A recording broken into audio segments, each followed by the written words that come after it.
Hey guys, welcome back. This is Alex with Alex's Reef. What you have here before you is some purigen. Now I do use purigen in my 22-gallon nano tank, and one of the reasons why is it is a renewable a renewable media, not biomedia, but just a renewable media. And what you have here is it's doing the renew process right now.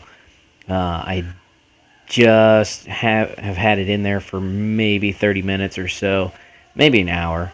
But it's 1 part bleach to 1 part water. Now, when it comes time to getting done with the renew, the Seachem Prime will play a big part in it as well. But I mean, you kind of missed it when it comes out. It changes color from a white color to a very dark brown, gray, murky color. And then that's when you know that you need to definitely do the renewal process. So here we are back a day later. And so basically you put the Seachem Prime in a solution of 1 part water to 1 part bleach, and you let it sit there for 24 hours. I do like to flip mine over though and make sure that the media is fully cleaned, because what I found the very first time that I did it, when I didn't and flipped it over and go through it all, that there was a large chunk in the middle that did not go through that renewal process. And if I would have just continued on, I would have left a big part that was already filled up and not renewed to be able to absorb all sorts of nutrients like nitrates and phosphates and so on. I mean, this even polishes the water and raises your redox. But this water is a just normal RO water or tap water with some Seachem Prime in it to help clean it after you've done the bleach. And each time you do the process in between these, you need to wash it out under cold water really well. Moving over to the tank. Now here's just the conch doing his thing. He's tearing up that centerpiece in between those rocks and just tearing into that sand and stuff. But he's just normally not out during the day, so when I got a glimpse of him, I decided to film him. Now I did forget one thing on that purigen.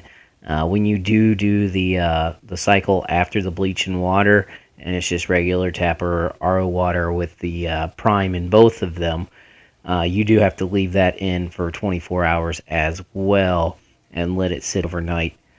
That way the prime has time to neutralize all of that bleach that may be left inside the resin. But here's the conch, and he's just chilling out doing his thing and being out there in the day.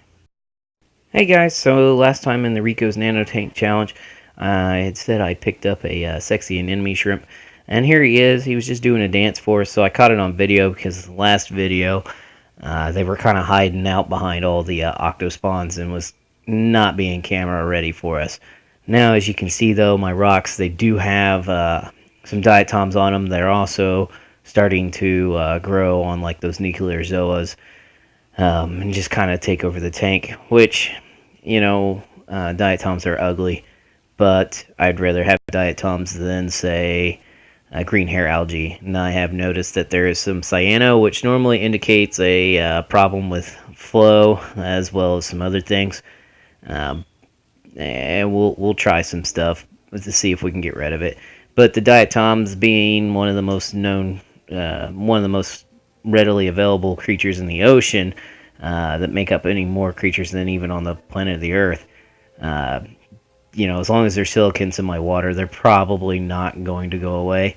And that's just my fault for not having a permanent RODI system available at all times. And so every once in a while I do have to use the old taboo of tap water that's conditioned, and every time I do that, it's just broke my system out. And that consistently happens, and as soon as I start to get it cleaned up, you know, it happens again and they go nuts. But as you can see, most of the corals are doing quite well. They're starting to grow. My little heads there of only two heads on that blue zoa there have turned into 3, and now there is only one coral that seems to really have been taken effect by the diatoms, which is the pallies that I have, and I'll show you those in just a second.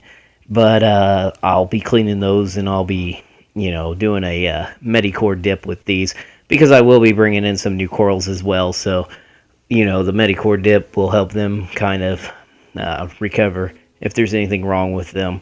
as well as I can also take them and kind of clean them off by hand and make sure that those diatoms aren't on there anymore. But other than that, guys, thank you. Keep subscribing. Thank you very much.